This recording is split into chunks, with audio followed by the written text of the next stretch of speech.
If somebody were to say there are different genres in the Bible, and the genre that we are interpreting should determine the kind of hermeneutic, the kind of interpretive principles that we bring, so that we should bring a kind of symbolic, typical, spiritual fulfillment aspect to prophecy, even though we would never do that in any other parts of the Bible. How would you respond to that? Well, I would just say literal interpretation takes into account the various genres of the Bible.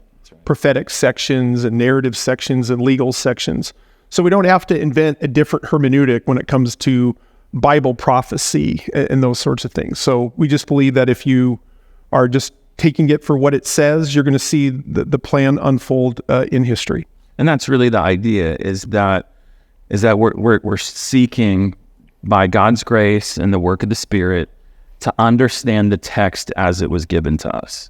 Right. And not bringing in theology ideas into a text, but letting the text speak for itself. Yeah, so we're letting the message of each passage speak for itself, and then we're seeing that all of it harmonizes.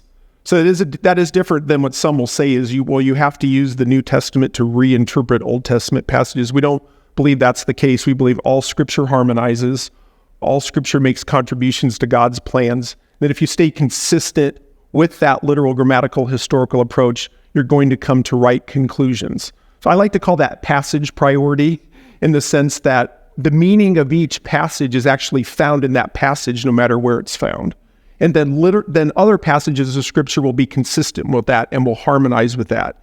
And I think when you do that, you will see continuity, similarity between what was stated and predicted in the Old Testament and then fulfillment in New Testament times, which will include the first coming of Christ and the second coming of Christ. So there are going to be certain things that were fulfilled literally with the first coming of Christ, and there'll also be things that will be fulfilled literally with the second coming. Hey, thanks for tuning in to our Redeemer YouTube channel. If this is helpful for you, please make sure that you like this video, smash the subscribe button, and hit that bell icon. It will help us reach more people with biblical truth. Thank you so much.